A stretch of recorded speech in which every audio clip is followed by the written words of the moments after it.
They thought they knew what they were looking at. They were wrong. He had done it before. He had done it 100 times. He had never forgotten before. Derek was 31 years old. Derek was sales rep working from car frequently, and Derek's dog had never done anything like this before in 6 years. The 4-year-old Australian Shepherd, Blue Mel, 55 pounds, had habits as fixed as furniture. It slept in the same spot, ate at the same hour, moved through the house in the same sequence. She had owned it long enough to know its rhythms the way you know a person's breathing pattern, below the level of conscious thought, part of the background fabric of a life. That fabric had changed. Derek could not yet say how, but something in the house felt differently weighted on the side where the dog was. The 10-month-old, Cammy, was in the house. That fact did not change Derek's reading.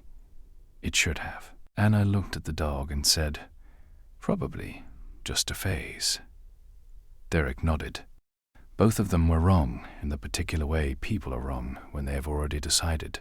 On the first day, Derek noticed but filed it away. It was unusual, not alarming.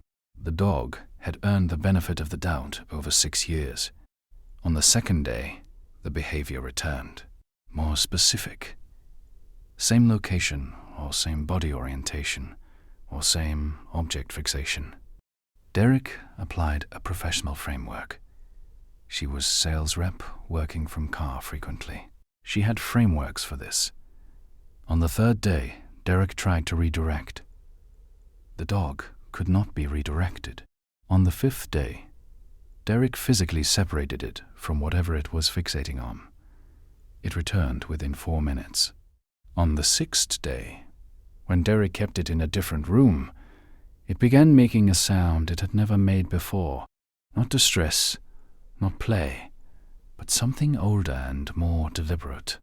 That was the sound Derek could not classify.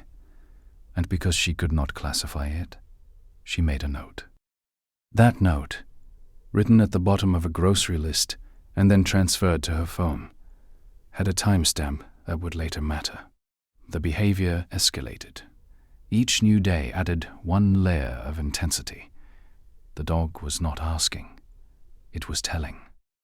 It had reached the limit of what its body could communicate, and it was using everything it had. Derek was professionally trained to be certain about one thing. There was a rational explanation. There was always a rational explanation. She was sales rep working from car frequently. She had spent years building frameworks for precisely these moments, and the framework said, animals have anxiety responses. Animals have resource-guarding behaviors. Animals have attention-seeking cycles. The framework was reliable. The framework had been right before. The framework was wrong. What the framework could not account for was the thing that had no visible symptom, no apparent trigger, no surface-level evidence that anything was wrong. What the dog was registering, through the 60 million scent receptors in its nose, through the vibration sensitivity in its paws, through the biochemical literacy that had been built into that species over 40,000 years of living alongside human beings, was happening below the threshold of everything Derek had been trained to detect. The moment of crossing came quietly. A small change, a number slightly off, a color that seemed wrong, a sound, or a stillness, or an absence that Derek's professional knowledge recognized 1 second too late, and Derek's body recognized first. She was moving toward the door before the thought had fully assembled. The emergency physician and pediatric safety researcher was direct. They asked their questions without softening them. When they had the answers, they used the language of their profession, which is a language built around precision and time. They said, internal car temperature at that time of year, that duration. She had minutes, not hours. They did not finish.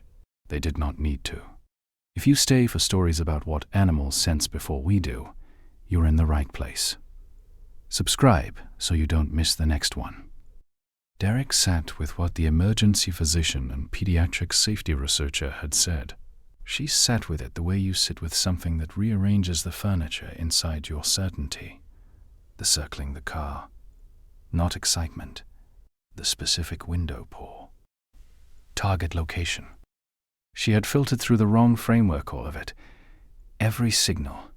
Every repeated behavior. Every escalation. She had used every professional tool available and had still been looking at the wrong question. The dog had been looking at the right one. Has your pet ever done something that made no sense until it was the only thing that did? Tell us in the comments. These stories deserve to be heard. The dog returned to its normal life within a week. Its regular spot, its regular habits, its regular morning sequence through the house. No performance. No aftermath. Just the quiet resumption of being exactly what it had always been. Derek watched it settle back into its routine and thought about the precision of what it had done. Not because it had understood the outcome. It had not understood the outcome. It had understood that something was wrong, and it had been physically incapable of stopping until someone else understood that too. If stories like this matter to you, subscribe so you never miss the next one. There is a kind of loyalty that does not require language or diagnosis or the ability to explain itself. It only requires that the animal keep pointing at the thing that matters, for as long as pointing takes, until someone finally looks.